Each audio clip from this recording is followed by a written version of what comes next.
جب کنز العلماء ڈاکٹر محمد اشرف آصف جلالی دامت برکاتہم العالیہ نے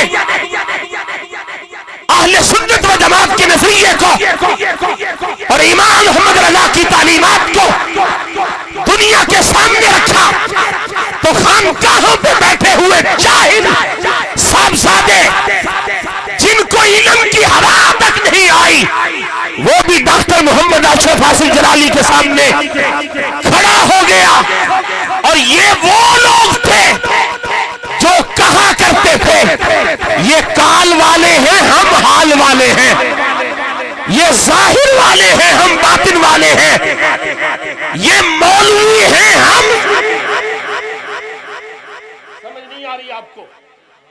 یہ قصور کن کا ہے؟ یہ آپ کا, یہ ہمارا. آج بھی اور وہ مولوی جو گجرانوالہ میں بیٹھ کر بڑی بڑی لمبی زبان کھول رہا ہے, میں اس کے لیے یہ جملہ آج موقع میں تلاش کر رہا تھا کہ کس موقع پہ میں یہ جملہ کہوں اور اس تک میری آواز جائے. میں اس کو کہنا چاہتا ہوں ساری زندگی تمہاری قصے کہانیوں میں گزر گئی, ساری زندگی تمہاری حکایات کے بیان میں گزر گئی, نہ تمہیں قرآن کی آیت کا پتہ چلا, وہ مفسرین کی آراء کی خبر آئی, لیکن تم آج اپنا بغض کیوں نکال رہے ہو اور کہہ رہے ہو کہ آج نیا دور آ گیا, آج نیا حالات آ گئے کہ مولوی کتابوں کا بنڈل اٹھا کر ٹیبل پہ سجا کر آج تقریریں کرتے ہیں, آج تحقیق بیان کرتے ہیں, آج اپنے نظریہ بیان کرتے ہیں. میں اس مولوی سے پوچھنا چاہتا ہوں, بتاؤ تو صحیح علماء نے اکابرین نے کتابیں لکھی کیوں تھی؟ کتابیں لکھی کیوں تھی؟ اگر پڑھنی نہیں تھی, اگر پڑھانی نہیں تھی تو اپنی قسمت پہ افسوس کر.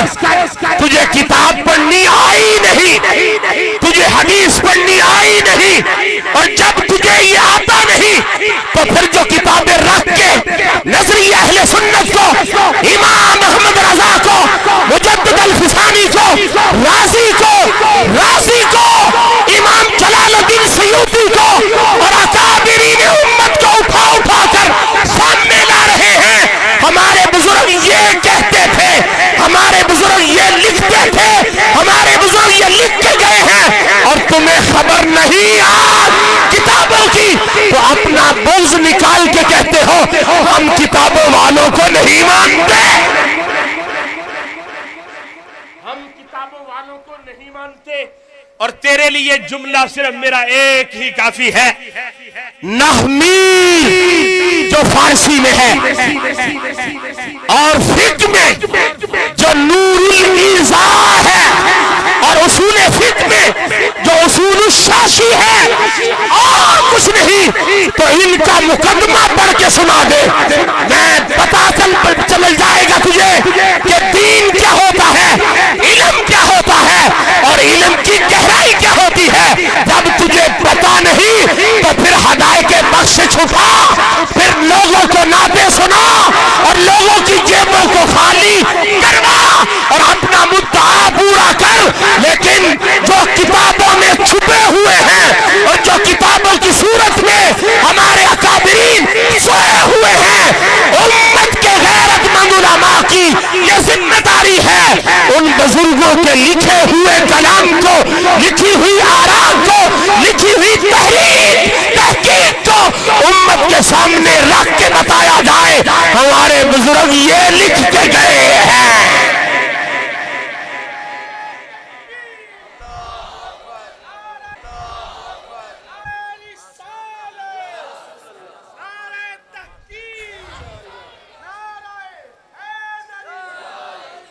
لیکن افسوس ہے ان مولویوں پہ بھی جو سارے وہاں بیٹھے تھے, واہ واہ کر رہے تھے, داد دے رہے تھے, اور لمبے لمبے ہاتھ کر کے اس کی جہالت کو پروٹوکول دے رہے تھے، لیکن میں کہنا چاہتا ہوں اگر کتابوں کی ضرورت نہیں ہے تو پھر مدارس کو بند کر دیا جائے۔ یہ جو کتابیں پڑھائی جاتی ہیں ان کے پڑھانے کا مقصد کیا ہے؟